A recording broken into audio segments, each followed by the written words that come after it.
RadioExtremeFM.com. It starts here. It starts now. Democrat Adam Schiff and Republican Steve Garvey advance to the general election in California's Senate race. NBC News projects that Democratic reps Katie Porter and Barbara Lee failed to advance through the state's top two primary.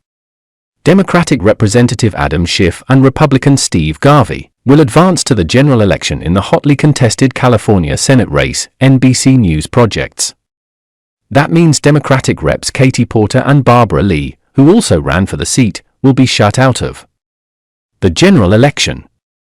The progressives will also vacate their House seats at the end of the term, under California's rules. The top two vote-getters advance to the general election regardless of party affiliation. In the final stretch of the race, the battle grew ugly between Schiff and Porter, the top polling Democrats in the race. Schiff cultivated his national profile by battling former President Donald Trump as the top Democrat on the House Intelligence Committee. Porter, a populist who flipped a former GOP-held district in 2018, ran on a platform of taking on corporate power and addressing working-class economic needs like the cost of child care. Schiff, who led in many polls in the run-up to the contest, has sought to lock out Porter by running ads elevating Garvey in the hope that he will be his opponent in the fall. Schiff's Democrats are favored to win the general election in the solidly blue state. By facing Garvey, Schiff will avoid a contentious and expensive intra-party fight this fall. Garvey has run a bare-bones campaign. In a recent interview with NBC News, Schiff said that if elected senator, he will have three top priorities: make the economy work for people. For millions of people, they're working harder than ever, and they're still struggling to get by. We need to bring down the cost of housing first and foremost here in California, Schiff said in his Burbank campaign office. But the other two big existential threats are to our democracy and to our planet, he continued. And these are the issues I've been talking about throughout the state. The need to fight for an economy that, that rewards folks who are working hard with a good quality of life but also save our democracy from a would-be dictator. The winner this fall will occupy a seat that was held for decades by Senator Dianne Feinstein, Democrat California, who died in September. Governor Gavin Newsom appointed LaFonza Butler to serve the remainder of Feinstein's term, 2024 election. Super Tuesday highlights: Trump, Biden bring in major primary wins as Haley faces a tough delegate outlook.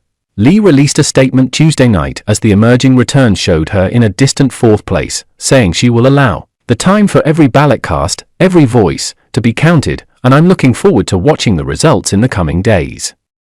Our campaign has always been about giving a voice to people who don't feel heard in Washington, and I'm exceptionally proud of the grassroots, multi-ethnic, cross-generational coalition this campaign built across California to send someone who will fight for them and speak truth to power in the Senate, Lee said. The outcome represents a self-inflicted wound for progressives, who count Porter and Lee as members of their congressional caucus.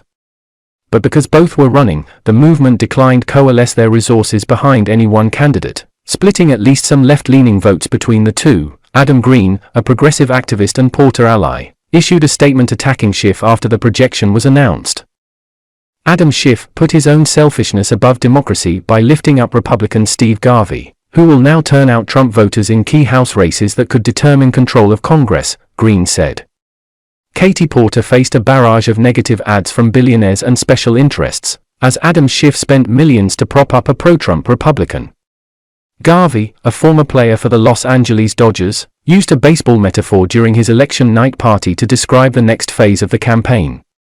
Keep in mind this is the first game of a doubleheader, he said. So keep the evening of November 5th open. RadioExtremeFM.com. It starts here. It starts now.